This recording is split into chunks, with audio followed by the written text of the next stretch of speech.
আসসালামু আলাইকুম গাইজ, আশা করি সবাই ভালো আছো। আমরা আজকে আবার ফাইন্যান্সিয়াল অ্যাকাউন্টিংয়ের আরেকটা ক্লাসে চলে আসছি।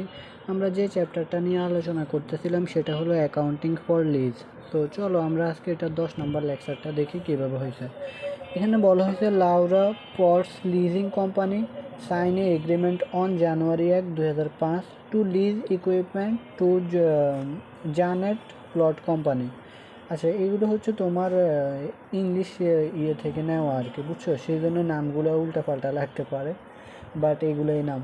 এরপরে বলছে the following information relates to this agreement. আচ্ছা, এখানে বলছে Laura Fortes leasing company sign agreement on January 1, 2005 সালে একটা এগ্রিমেন্ট বা চুক্তিতে ওরা যুক্ত হয়েছে to lease equipment to Janet Plot company. Janet Plot কোম্পানির কাছে কী করছে? লিজ দিছে। কি লিজ দিছে? একটা ইকুইপমেন্ট লিজ দিছে। এরপরে বলছে the following information relates to this agreement. এরপরে নিচে যে ইনফরমেশানগুলো আছে সেগুলো চুক্তির সাথে সংশ্লিষ্ট, এই বিষয়টা বলছে। 1 নম্বরে কি বলছে দেখো, the term of the non cancellable lease is 5 years with no renewal option. তাহলে এই টার্ম কী ধরনের টার্ম? নন ক্যান্সেলেবল লিজ। এটা হচ্ছে নন ক্যান্সেলেবল বা অবাতিলযোগ্য, যা বাতিল করা যাবে না। তাহলে এটা কোন ধরনের লিজ? Capital lease. হ্যাঁ, এটার মেয়াদ কত বছর? 5 বছর। তাহলে এই লিজ নিচ্ছে, যে এটা ইকুইপমেন্টটা যে লিজ নিচ্ছে, এটার মেয়াদ কত বছর? 5 বছর। যেটা উইথ নো রিনিউয়াল অপশান, যেটা রিনিউ করতে পারবে না, অর্থাৎ পুনরায় এটা মানে মেয়াদ শেষে বিক্রি হবে না বা বিক্রি করবে না বা কেনা যাবে না মেয়াদ শেষ হলে। সো রিনিউয়াল অপশান নাই। এরপরে বলছে the equipment has an estimated economic life of 3 years। কি? Economic life of 3 years। Sorry, এখানে আমাদের এটা 3 years না, 5 years হবে। সেজন্য তো কই, মেশিনের মেয়াদ যদি হয় 3 বছর, তাহলে লিজ নিব কীভাবে 5 বছর? সো এটা আমাদের এখানে 5 বছর হবে। হ্যাঁ, তাহলে মেশিনের মেয়াদও হচ্ছে 5 বছর, ইকুইপমেন্টের লাইফ ইয়ার্স হচ্ছে 5 বছর, আর লিজের মেয়াদ হচ্ছে 5 বছর, দুইটাই 5 বছর। তার মানে এটা আমরা বলছি ক্যাপিটাল লিজ হতে হলে 75%-এর বেশি হতে হয়, কিন্তু দেখা গেছে এটাও 5 বছর, এটাও 5 বছর, তার মানে এটা 100%। তো এটা ক্যাপিটাল লিজ। এরপরে দেখো 2 নম্বরে, the fair value of the asset at January 1, 2005 is টাকা 80,000 টাকা। তাহলে অ্যাসেটের ফেয়ার ভ্যালু কত টাকা? 80,000 টাকা। তাহলে আমরা 80,000 টাকা ফেয়ার ভ্যালু পাইলাম। এরপরে হচ্ছে তোমার লিজের মেয়াদ পাইলাম 5 বছর, ইকুইপমেন্টের মেয়াদ হচ্ছে 5 বছর। এরপরে বলছে the asset will revert to the lessor at the end of the lease term. আচ্ছা, এখানে বলছে যে দ্য অ্যাসেট উইল রিভার্ট, লিজারের কাছে এটা কী হবে? মেয়াদ শেষ, সেটা দিয়ে দিতে হবে আর কি, রিভার্ট করতে হবে। at which time the asset is expected to have a residual value of টাকা 7,000। তাহলে রেসিডুয়াল ভ্যালু মেয়াদ শেষে বা কত টাকা এক্সপেক্ট করতেছে? 7,000 টাকা এক্সপেক্ট করতেছে আর কি। None of which is guaranteed, যেটা গ্যারান্টেড না, তার মানে আনগ্যারান্টেড। গ্যারান্টেড না মানে কি? আনগ্যারান্টেড। তাহলে এটার কোনো ভ্যালু আছে? এখানে কিন্তু এটার কোনো ভ্যালু নেই। এরপরে আসো, এরপরে 4 নম্বরে কি বলছে? Plot company assumes direct responsibility for all executory cost which include the annual amounts. কি বলছে? তার মানে তোমার সকল এক্সিকিউটরি কস্ট এগুলো কে বহন করবে? Plot company. প্লট কোম্পানি এই ম্যাথের মধ্যে কে? লিজি নাকি লেজার? লিজি। আমরা এখানে দেখো জানেট প্লট কোম্পানি কি বলছে? আমরা বলছি 2 এর পরে যে থাকবে সে গ্রহীতা, 2 এর আগে যে থাকবে সে হলো ইজারাদাতা। তাহলে জানেট প্লট কোম্পানি হচ্ছে তোমার গ্রহীতা, তার মানে লিজি সকল এক্সিকিউটরি কস্ট বহন করবে। এরপরে বলছে which include in the annual amounts. এই যে এক্সিকিউটরি কস্ট আছে, এটা কিসের মধ্যে ইনক্লুডেড? সেটা হচ্ছে অ্যানুয়াল পেমেন্টের মধ্যে বা অ্যানুয়াল অ্যামাউন্টসের মধ্যে ইনক্লুডেড। তাহলে আমাদের এটা কিভাবে দেখাতে হবে? অ্যানুয়াল অ্যামাউন্ট থেকে আলাদা করে দেখাতে হবে। তাহলে দেখো কত টাকা, এই যে 900 টাকা আছে টু রকি মাউন্টেন ইন্স্যুরেন্স, অর্থাৎ মাউন্টেন ইন্স্যুরেন্সকে 900 টাকা দিয়েছে, এটা হচ্ছে একটা কস্ট, এটা হচ্ছে একটা কস্ট। আরেকটা আছে দেখো বি নাম্বার বলছে অ্যান্ড 1600 ফর লিসিডির দূর লেসলিডির। কি লেসলিডি? নামগুলো ইংলিশ বই থেকে ম্যাথ নিলে এরকমই হয়। Likely country for property taxes, 1600 টাকা হচ্ছে তোমার প্রপার্টি ট্যাক্স। তাহলে এখানে তোমার কি বলছে, ইন্স্যুরেন্সের জন্য হচ্ছে 900 টাকা আর প্রপার্টি ট্যাক্সের জন্য হলো 1600 টাকা। এই দুইটা হচ্ছে তোমার এক্সিকিউটরি কস্ট। তাহলে এই 1600 টাকা আর 900 টাকা কিসের মধ্যে ইনক্লুডেড? 1600 টাকা আর 900 টাকা কিসের মধ্যে ইনক্লুডেড বলো? সেটা হচ্ছে অ্যানুয়াল পেমেন্টের মধ্যে ইনক্লুড। ওকে, তাহলে যখন আমরা করবো তখন অ্যানুয়াল পেমেন্ট থেকে এই দুইটা আলাদা করে দেখাতে হবে আগের ম্যাথগুলো মতো।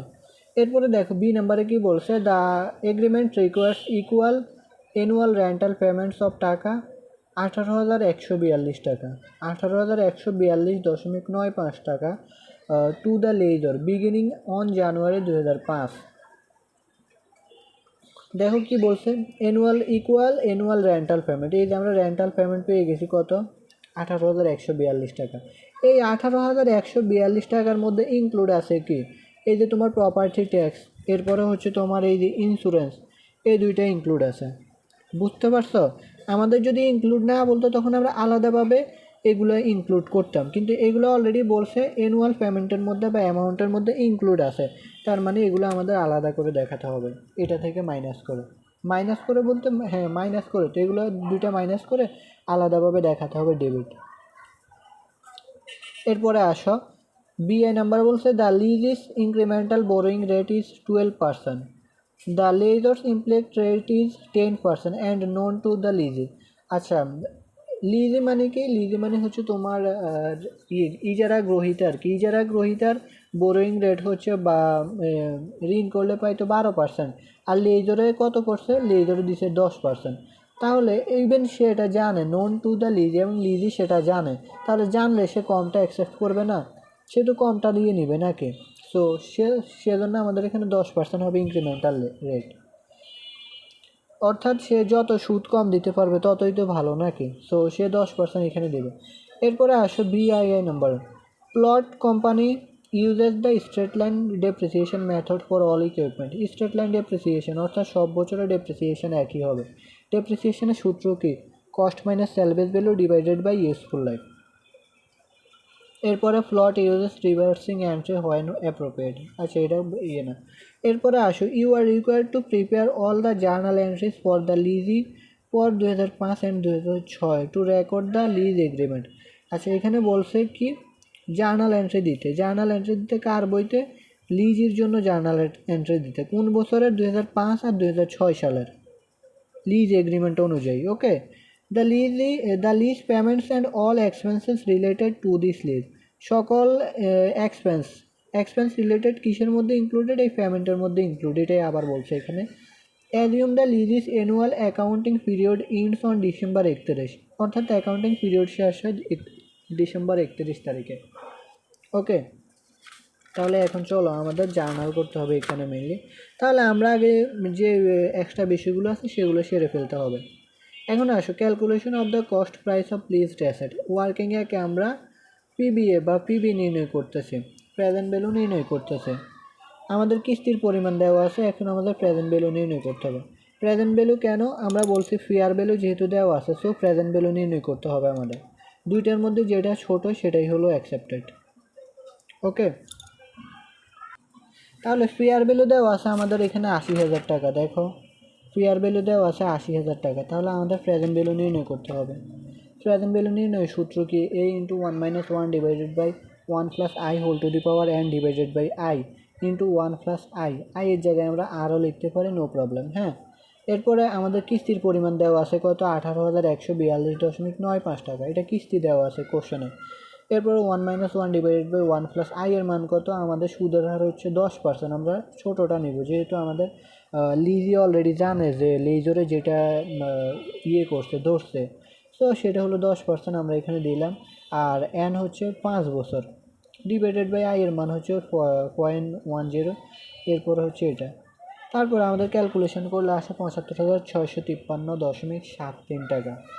তাহলে এখন ফেয়ার ভ্যালু আর প্রেজেন্ট ভ্যালু দুইটার মধ্যে ছোট কোনটা, ছোট হচ্ছে আমাদের এই যে এটা। তাহলে এখন আমরা ম্যাথে লিজের টাকা কোনটা নিব, লিজের টাকা নিব 75,653 টাকা। ওকে, ওয়ার্কিং টুতে আমরা ক্যালকুলেশন অফ ডেপ্রিসিয়েশন দেখাইছি। ডেপ্রিসিয়েশনের সূত্র কি cost minus salvage value divided by lease life অথবা ইউজফুল লাইফ।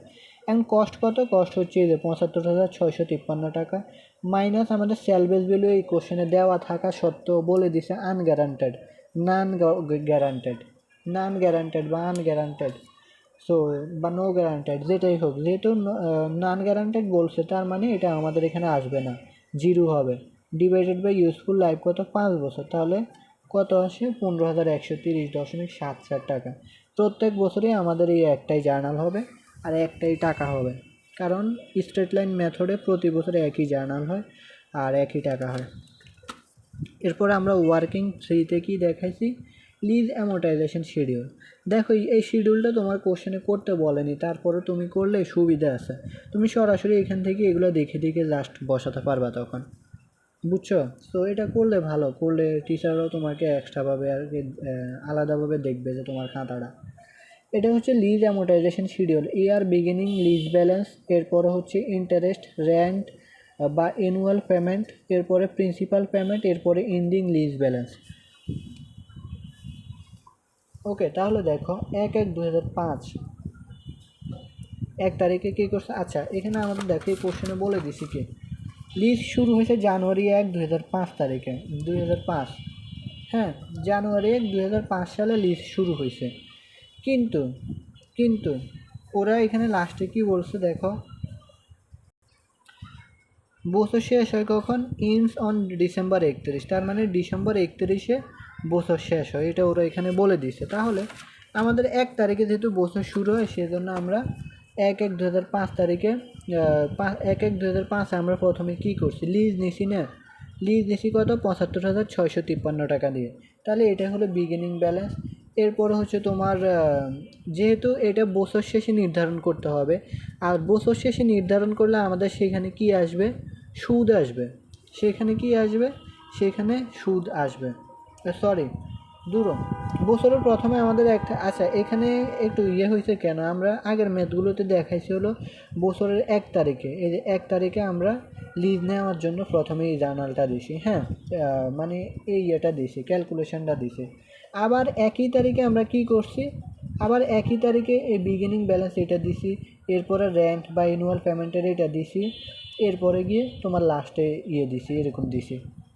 কিন্তু এখানে হচ্ছে আমরা দুইটা একসাথে দিছি, যেমন একই তারিখে, যেহেতু একই তারিখে প্রথম তারিখে লিজ নিছে এটা দিলাম, এরপরে একই তারিখে একটা কিস্তি পরিশোধ করছে, এই 1 তারিখে একটা কিস্তি পরিশোধ করছে সাথে সাথে, সেজন্য আমরা এই 1 তারিখে আবার না লিখে সরাসরি এখানে দিছি। ওকে, তারপরে প্রিন্সিপাল পেমেন্ট হলো এটা, এরপরে তুমি এটা থেকে এটা বাদ দিলে আর থাকে কত, ৫৭,৫১০ টাকা। এটা হলো lease balance, ending lease balance বা লিজ লায়াবিলিটি। অর্থাৎ একটা কিস্তি দিয়ে দিলে তো তোমার এটা থাকবে নাকি, অর্থাৎ তুমি যেদিন লিজ নিছো সেদিন সাথে সাথে একটা কিস্তি দিয়ে দিছো, তো এটা একটা কিস্তি দিয়ে দিলে তোমার তো এখন আর ৭৫,৬৫৩ টাকা দায় থাকবে না, একটা কিস্তি দিয়ে দিলে এটা কমে যাবে, এরপর থাকে হলো ৫৭,৫১০ টাকা।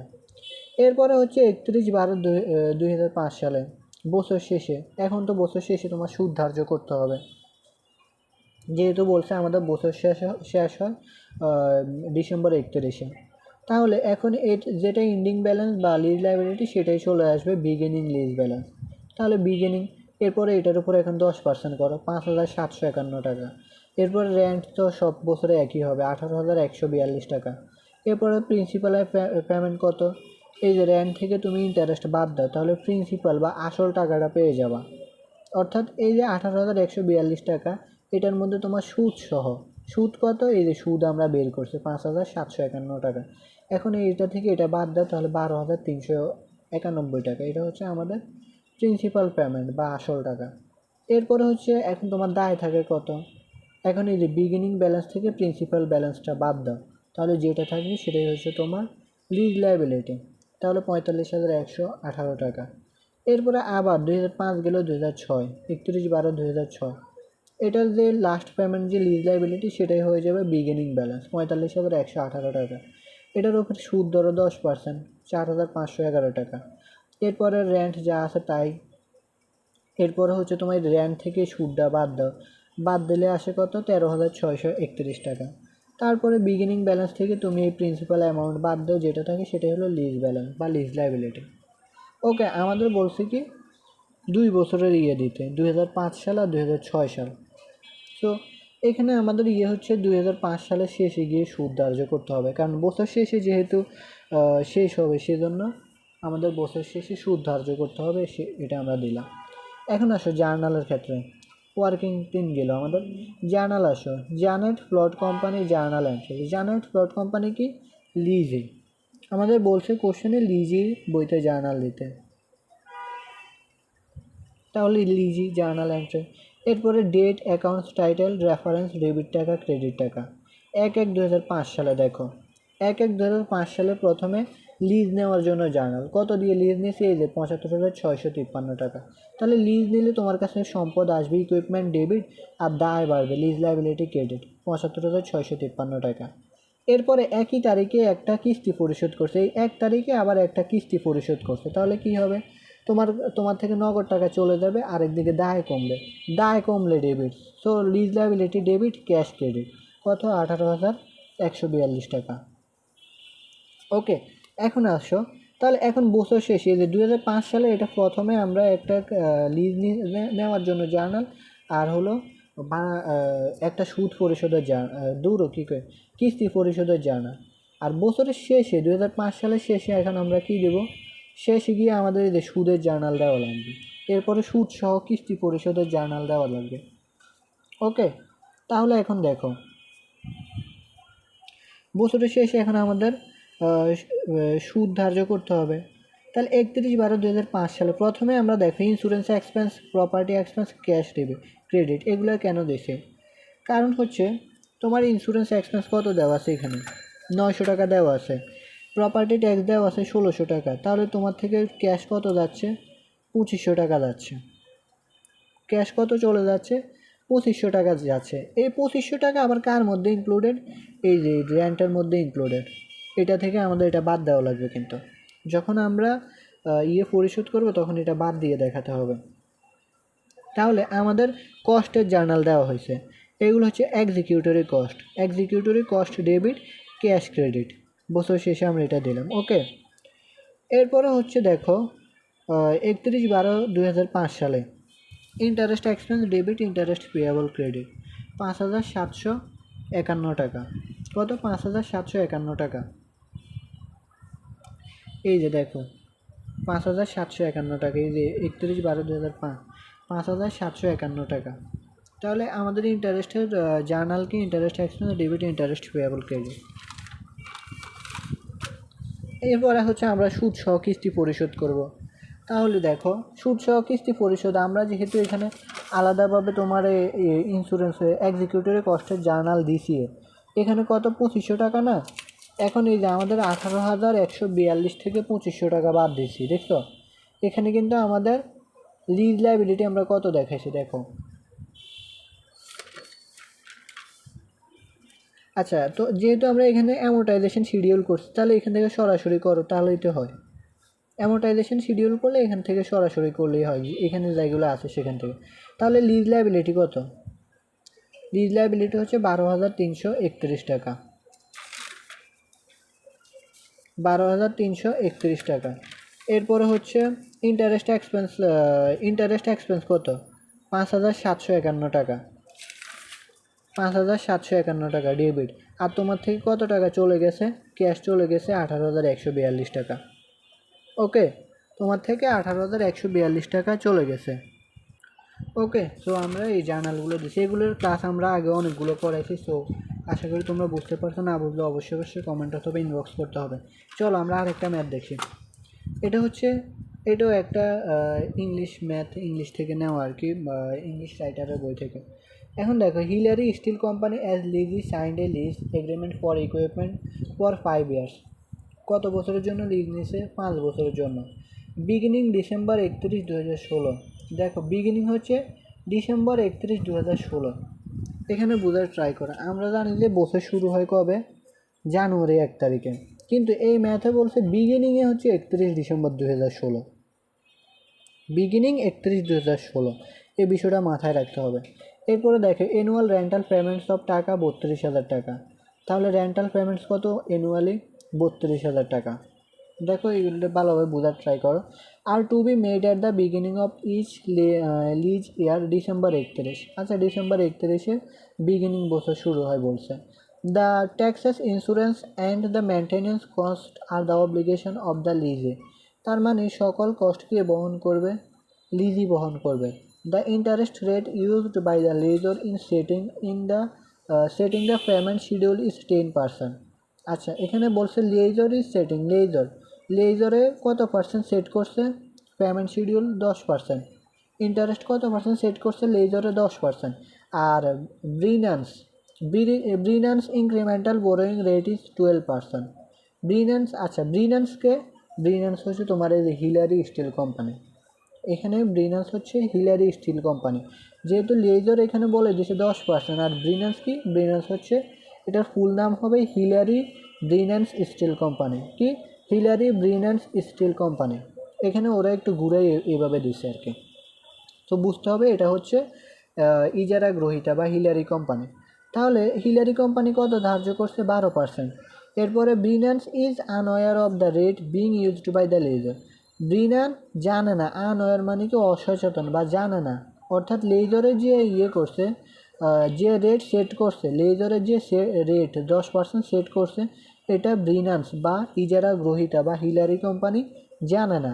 তো না জানলে সে কি 12% এখন এই 10% কি সে ইউজ করবে? লেজারে যেটা সেট করছে সেটা ব্রিনান্স বা হিলারি কোম্পানি জানে না, আনওয়্যার, জানে না। এই যে লেজারেরটা ব্রিনান্স কোম্পানি জানে না, তাহলে সে এখন কোন পার্সেন্টেজটা ধরবে? Borrowing rate 12%। তাহলে সে এখন এই 12% দিয়ে ম্যাথ করতে হবে, কারণ সে তো লেজারের এই 10%-এর কথা জানেই না বা অসচেতন। সো এখন এই 12% দিয়ে আমাদের ম্যাথ করা লাগবে। এরপরে বলছে of the rate being used by the lessor at the end of the lease, Brennans has the option to buy the equipment for taka 1 considerably below its estimated fair value at that time. আচ্ছা এখানে বলছে at the end of the lease Brennans has the option buy, অর্থাৎ ব্রিনান্সে বছর শেষে বা মেয়াদ শেষে এটা কেনার অপশান থাকবে আর কি।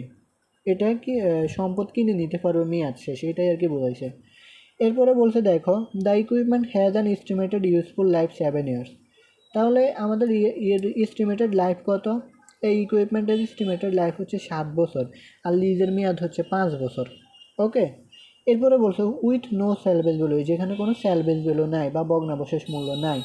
Hillary uses the straight line method of depreciation on similar owned equipment. তাহলে হিলারি কোনটা ইউজ করে? Straight line method. এরপরে ইনস্ট্রাকশন কি বলছে? Prepare the journal entry with explanation that should be recorded on December 31, 2016 by Hillary. অর্থাৎ by Hillary দ্বারা যেটা যে লেনদেনগুলো সংগঠিত হয়েছে সেটা ডিসেম্বর 31, 2016 তারিখের জার্নাল দিতে বলছে। 31, 2016 তারিখের জার্নাল দিতে বলছে। আমরা জানি যে 31 তারিখ মানে কি এখানে বিগিনিং বা লিজ শুরু হয়। তাহলে কোন বইতে? হিলারির বইতে বা লিজি বা ইজারা গ্রহীতার বইতে। ওকে। এরপরে বি নাম্বারে বলছে prepare the journal entry with explanation that should be recorded on December 31, 2017। এখানে বলছে 2016, এখানে বলছে 2017 by Hillary had lease amortization schedule for 5 payment. এখানে আমাদের ম্যাথ কিন্তু দেখো এখানে ওরা ঘুরাই দিছে কোশ্চেনটা। আমরা তো এমনি নর্মালি 2016-17 করি না 2 বছরে একসাথে, এখানে ওরা রিকোয়ারমেন্ট দিয়ে আলাদা আলাদা করতে দিছে, সো আমরা আলাদা করবো, নো প্রবলেম। ওকে। আর এখানে বলছে লাস্টে আবার বলছে অ্যামোর্টাইজেশন শিডিউল করতে বলছে 5 পেমেন্ট বা 5 বছরের।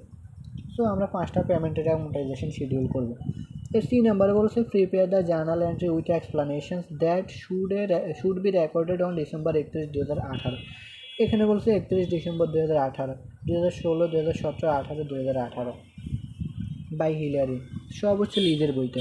What amounts would be appear on Brennans December 31, 2018 balance sheet. Balance শিটে কত হবে সেটা আর কি দেখাতে বলছে। তাহলে চলো এখন আমরা করি, প্রথমে ক্যালকুলেশনটা করে নিই। আমাদের এখানে ফেয়ার ভ্যালু দেওয়া আছে এই ম্যাথে আমাদের ফেয়ার ভ্যালু দেওয়া আছে।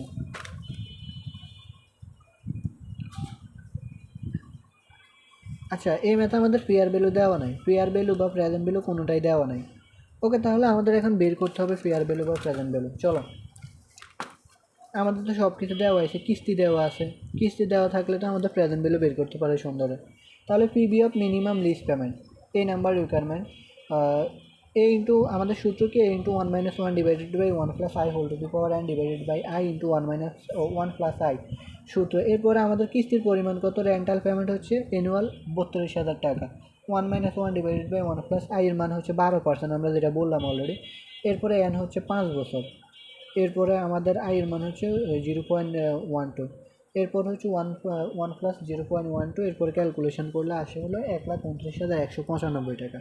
দেখো আমাদের কোশ্চেনে ফেয়ার ভ্যালু থাকলেও প্রেজেন্ট ভ্যালু করতে হবে, ফেয়ার ভ্যালু না থাকলেও প্রেজেন্ট ভ্যালু করতে হবে, আর দুইটা থাকলে যেটা ছোট সেটা আমাদের ইনক্লুড হবে। ওকে, হিলারি এখন আসো আমাদের জার্নাল করতে হবে। কি বলছে, 31/12/2016 সালের journal, Hillary Brennan steel company journal entries. দেখো আমাদের কি বলছে, prepare the journal entries with explanation বলছে। যদি এক্সপ্লানেশন মেনশন করে দেয় তাহলে তোমার মাস্ট বি এক্সপ্লানেশন দেওয়াই লাগবে। আর যদি এক্সপ্লানেশন মেনশন না করে তাহলে তোমার দিলেও ইচ্ছা না দিলেও ইচ্ছা, কিন্তু মেনশন করে দিলে তোমার মাস্ট এক্সপ্লানেশন দেওয়া লাগবে যে জার্নাল দেবো ওইটা। বলছে কি শুড বি রেকর্ডেড December 31, 2016।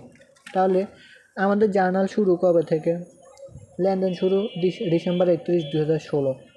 তাহলে শুরুতে আমরা জার্নাল কী দিই, মনে করো এখানে ছিল হচ্ছে 1/1/2016। 1/1/2016 থেকে শুরু না হয়ে শুরু হয়েছে 31/12/2016, এটাই হচ্ছে বিগিনিং ডেট।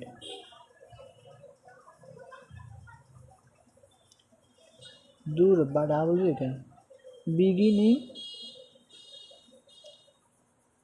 বিগিনিং ডেট কত, এটা 31/12/2016। ওকে, তাহলে আমরা শুরুতে জার্নাল কী দিই, লিজ নেওয়ার জার্নাল দিই। তাহলে লিজের নেওয়ার জার্নাল কি, lease equipment debit, lease liability credit. অর্থাৎ তুমি লিজ নিলে তোমার কাছে সম্পদ যাবে আর হলো দায় বাড়বে। তাহলে 1,29,195 টাকা। এখানে আমাদের 31/12/2016 সালে আমাদের লিজ শুরু হয়েছে, সো এটাই হলো বিগিনিং ডেট। আর বিগিনিং ডেটে আমরা ইকুইপমেন্ট নিছি লিজ, এটা জানা। তাহলে এক্সপ্লানেশন কি, to record lease agreement at the inception মানে কি শুরুর ডেট, শুরু। এরপরে হচ্ছে 31/12/2016 সাল, একই তারিখে আমরা কি করছি, একটা পেমেন্ট করছি। কত টাকা, 32,000 টাকা একটা কিস্তি পরিশোধ করছে। Lease liability debit, cash credit, আমাদের থেকে টাকা চলে গেছে আর হলো দায় কমছে। তাহলে two record the first rental payment, প্রথম পেমেন্ট আমাদের ডান। তাহলে রিকোয়ারমেন্ট এক ডান। অর্থাৎ আমাদের বছরের শুরুতে তো আমরা দুইটাই জার্নাল দিই নাকি, তো দুইটা জার্নাল হলে 2016 সালে আমাদের বলছে 31 ডিসেম্বর 2016 বলছে, তাহলে আমাদের 31 ডিসেম্বর 2016 সালে এই দুইটা জার্নালই হবে 1 তারিখে। আমরা কী করি, এমনি নর্মালি যখন 1 তারিখে শুরু করি তখন বছর শেষে গিয়ে সুদ ধার্যের জার্নাল দেয়। এখন তো আমাদের বছরের শেষে তো এটা না, এটা তো বছরের শুরু বলছে এটা। তো বছরের শুরুতে যেটা হবে সে দুইটা জার্নালই আমাদের হবে এখানে। কি বলছি বুঝছো, তোমার মনে করতে হবে এটা 1/1/2016 লিজ নিছি আর হলো একটা কিস্তি পরিশোধ করছে, তোমার এটা মনে করতে হবে। তো এখানে জাস্ট ডেটটা চেঞ্জ হবে, যেহেতু শুরুই বলছে 31/12/2016। ক্লিয়ার, তাহলে আমাদের এই নাম্বারটা শেষ। বি নাম্বার বলছে prepare the journal entry with explanation that should be recorded December 31, 2017। December 31, 2017 by Hillary had lease amortization schedule 5। এখন কি করতে হবে দেখো, 31/12/2017, এখন বলছে আমাদের 2017 সালে ইয়ে করতে। তো 2017 সালে আমরা এমনি নর্মালি কী করি যে 30 তারিখ বা 31 তারিখে আমাদের ডেট শেষ, 1 তারিখে গিয়ে আমরা সুদসহ কিস্তি পরিশোধ করে দিই, বা আমরা বছরের শেষে সুদসহ কিস্তি পরিশোধ করি। তো সুদসহ কিস্তি পরিশোধ করি, এখন যেহেতু শুরু হয়েছে 31/12/2016, তাহলে 2017 সালে গিয়ে আমাদের এখন সুদসহ কিস্তি পরিশোধ করা লাগবে। তো সুদসহ কিস্তি পরিশোধ করে দেখে 31/12/2017 interest expense debit, interest payable debit, lease liability debit আর হলো ক্যাশ ক্রেডিট। আচ্ছা এখানে টাকাগুলো লিখতে ভুলে গেছি। ইন্টারেস্ট, আচ্ছা অ্যামোর্টাইজেশন শিডিউল এটা লাগবে না, ইন্টারেস্ট পেয়েবল ওয়েট। শোনো এখানে তোমরা একটু ক্যালকুলেশন করে নি, আমাদের টোটাল টাকা হচ্ছে 1,29,195। এটা থেকে তুমি 32,000 একটা কিস্তি বাদ দিবা। একটা কিস্তি বাদ দিলে কত থাকে সেটার উপর তুমি করতে হবে, আচ্ছা, এটা তো ইন্টারেস্ট এক্সপেন্সেরটা বললাম। হ্যাঁ, এটা বললাম ইন্টারেস্ট এক্সপেন্সেরটা। হ্যাঁ, ইন্টারেস্ট এক্সপেন্সে। সো সেটার উপরে আমাদের ইন্টারেস্ট ধার্য করলে আসে 11,663 টাকা। তাহলে 11,663। হ্যাঁ, এরপরে আমাদের কিস্তি ক্যাশ কত টাকা যাবে আমাদের থেকে? টোটাল 32,000 টাকা। রেন্টাল পেমেন্ট কিন্তু 32,000। আর তাহলে 32,000 থেকে তুমি এটা বাদ দাও। 32,000 মাইনাস 11,663, তাহলে 20,337। লিজ লাইবিলিটি হচ্ছে 20,337। ওকে, তাহলে আমরা এখানে ইন্টারেস্ট কীভাবে ধার্য করব? 1,29,000 টোটাল আমাদের দায়, এটা থেকে একটা পেমেন্ট পরিশোধ করছে, 32,000 মাইনাস করবা। তারপরে বাকি টাকার ওপর তুমি 12% সুদ ধার্য করবা। 12% সুদ ধার্য করতে হবে। ওকে, সে সুদটাই হবে আমাদের এখানে ইন্টারেস্ট পেয়েবল। আর এখন আসো, আমরা এখানে ডেপ্রিসিয়েশনের জার্নাল কেন দিব না? এখানে তোমরা ডেপ্রিসিয়েশন আর ইন্টারেস্টের জার্নাল দিবা না। কেন দিবা না বলো তো? কারণ হচ্ছে এটা আমাদের বিগিনিং, বছরের শুরু। এটা হচ্ছে বছরের শুরু। আমরা ডেপ্রিসিয়েশন, ইন্টারেস্ট এক্সপেন্স ধার্য করি কখন? সুদ ধার্য করি কখন? বছরের শেষে।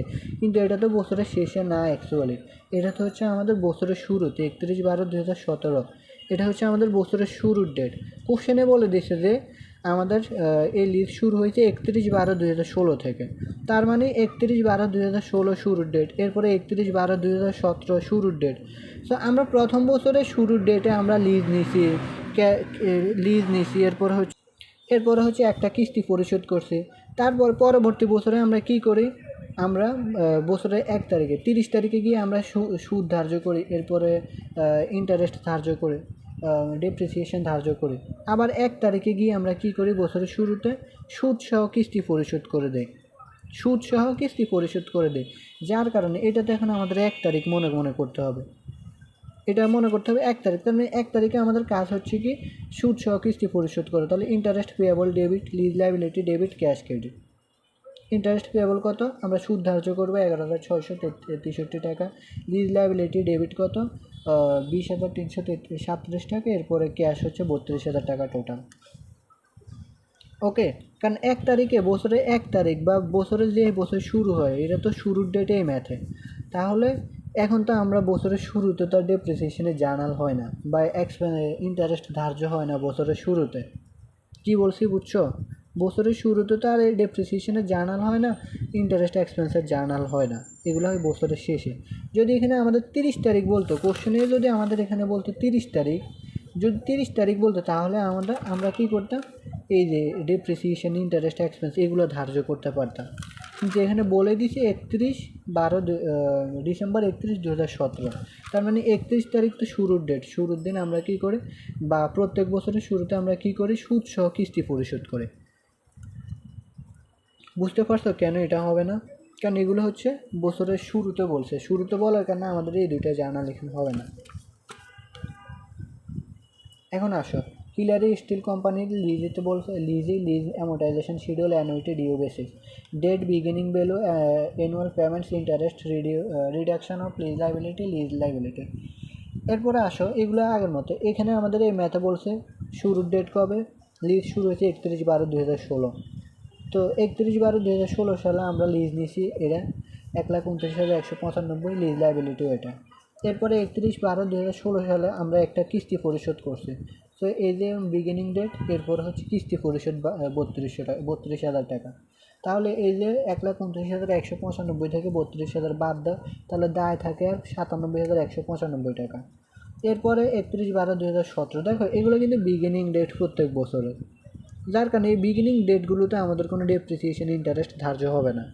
ওকে, এগুলোতে জাস্ট সুদ সহ কিস্তি পরিশোধের জার্নালগুলো হবে, এই প্রথম এটা ছাড়া। ওকে, এরপরে দেখো 97,195 টাকার উপর আমাদের ইন্টারেস্ট ধার্য করতে হবে এই যে এটার উপর। তাহলে 11,663 টাকা 12% করলে। এরপরে হচ্ছে তুমি 32,000 থেকে 11,663 টাকা বাদ দেয়, তাহলে 20,337 টাকা। দেখছো, এগুলো অলরেডি আমরা এখানে করে ফেলছি। আমরা যেভাবে হিসাব করে করছি এখানে অ্যামোর্টাইজেশন শিডিউলে আইসা দেখে ঠিক একই, দেখছো কোনো ভুল আছে? তার মানে কোনো ভুল নেই। সো আমরা যদি ওইভাবে এটা ছাড়াও করি, কোশ্চেনে যদি এটা না করতে বলে তাহলে আমরা ওইভাবেও করতে পারি, ওইখানে যেভাবে দেখাইলাম। তারপর আমাদের এই যে এটা থেকে বিগিনিং ভ্যালু থেকে আমাদের প্রিন্সিপাল ভ্যালু বাদ দেবে, তাহলে থাকবে লিজ লাইবিলিটি। এভাবে প্রত্যেক বছরেরটা আমরা করব। তাহলে লাস্টে আমাদের আসবে হলো জিরো, কারণ আমাদের বলছে সেলবেজ ভ্যালু জিরো বা অবশিষ্ট মূল্য জিরো থাকবে, কোশ্চেনে বলে দিছে। অর্থাৎ মেয়াদ শেষে জিরো, এটার আর কোনো মূল্য থাকবে না, জিরো। সেজন্য দেখছো এখানে সব কিছু পরিশোধের পরে জিরো হয়েছে। এরপরে দেখো আমাদের সি নাম্বার রিকোয়ারমেন্টে বলছে জার্নাল দিতে, কত সালের? 18 সালের জার্নাল দিতে বলছে। তাহলে 18 সালে আমাদের কি হবে? এখানেও কি ইন্টারেস্টের জার্নাল হবে? হবে না, কারণ এটা তো শুরুর ডেট হবে, এটা তো শুরুর ডেট, তো এটা হবে না। এরপরে আমাদের বছরের শুরুতে আমরা কি করি, এটা যদি এখানে 30 হইতো কিংবা কোশ্চেনে 30 বলতো, তাহলে আমরা 30 তারিখে এগুলো সুদ ধার্য, ডেপ্রিসিয়েশন ধার্য করতাম। বছরের শেষে গিয়ে 31 তারিখে গিয়ে আমরা সুদ সহ কিস্তি পরিশোধ করতাম। কিন্তু এখানে বলেই দিছি 31/12/2018। তার মানে এখানে আমাদের একটাই জার্নাল হবে, interest payable debit, lease liability debit, cash credit. তাহলে ইন্টারেস্ট পেয়েবল 18 সালে দেখো, 18 সাল কই? এই যে 18 সালে ইন্টারেস্ট কত? 9,223 টাকা। লেখো ডেবিট 9,223 টাকা। এরপরে লিজ লাইবিলিটি কত? এই যে দেখো 22,777 টাকা, 22,777 টাকা। এরপরে ক্যাশ কত? দুইটা যোগ করো, 32,000 টাকা। এই যে 32,000 টাকা আমরা ক্যাশ আমাদের থেকে চলে গেছে। তাহলে এটা জার্নাল কী হবে? এক্সপ্লানেশন হবে to record third lease rental payment, আমরা তৃতীয় রেন্টাল পেমেন্ট পরিশোধ করছি বা কিস্তি দিছি। ক্লিয়ার? সো আমাদের এটা জার্নাল হবে না, বাদ। কারণ এটা তো আমাদের বছরের শেষে, এটা তো শুরুর ডেট, শুরুর ডেটে তো ইন্টারেস্ট এক্সপেন্স ডেপ্রিসিয়েশন এগুলো জার্নাল হবে না। এই এখানেও ডেপ্রিসিয়েশনের জার্নাল হবে না, এটা আমাদের একটু মিস্টেক হয়েছে। সো এটা হবে না, কারণ এটা শুরুর ডেট, শুরুর ডেটে এগুলো হবে না। এরপরে আসো আমাদের এরপরে কি বলছে, ডি নাম্বারে বলছে যে ব্যালেন্স শিট দেখাতে, 31/12/2018 ব্যালেন্স শিট দেখাতে বলছে। ব্যালেন্স শিট কী হবে? প্রপার্টি অ্যাসেট, এ পাশে অ্যাসেট রাখছি, এ পাশে লাইবিলিটিস রাখছে, এটা হচ্ছে ডি নাম্বার। তো property plant equipment, lease equipment কত টাকা টোটাল? 1,29,195 টাকা। এটা থেকে এক মূল্যটা ডেপ্রিসিয়েশন বাদ যাবে, কত? 2 বছরের বাদ যাবে, কারণ আমাদের বলছে ডিসেম্বর 31, 2018 সাল পর্যন্ত। এখন 31 ডিসেম্বর 2018 সাল তো হলো তোমার এটা শুরুর ডেট, তার মানে শুরুর ডেটের কি এখানে আমাদের হবে? ডেপ্রিসিয়েশন হবে? হবে না। তাহলে কয় বছরের ডেপ্রিসিয়েশন হবে? 16 সাল আর 17 সাল, কারণ এই 2 বছর পূর্ণ হয়েছে। ডিসেম্বরে 31 সালের 31/2018 সালের অবশ্যই কখন নির্ধারণ করবে? 31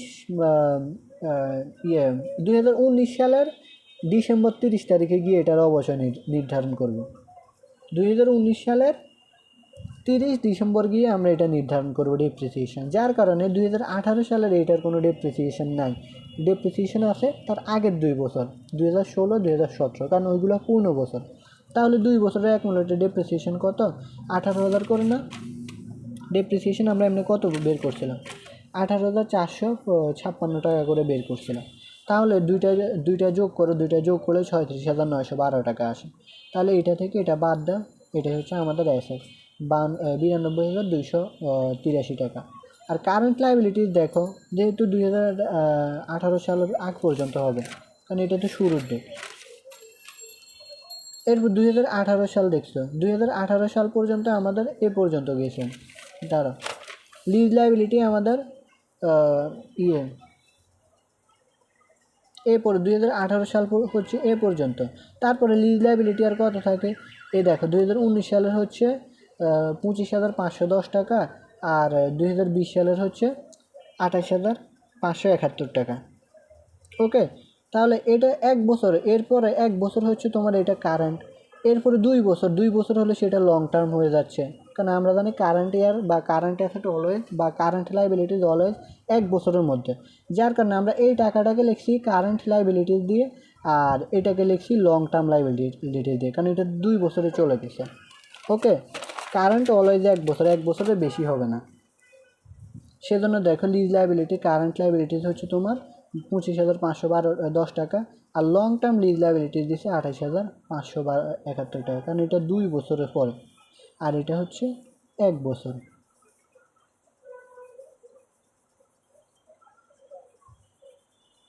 1 ইয়ার আফটার, আর হচ্ছে 2 ইয়ার আফটার, আর হচ্ছে 1 ইয়ার। ওকে, সো আশা করি তোমরা বুঝতে পারছো। এরপরে কেউ কোনোটা না বুঝতে পারলে অবশ্যই কমেন্ট অথবা ইনবক্স করবে। ধন্যবাদ সবাইকে।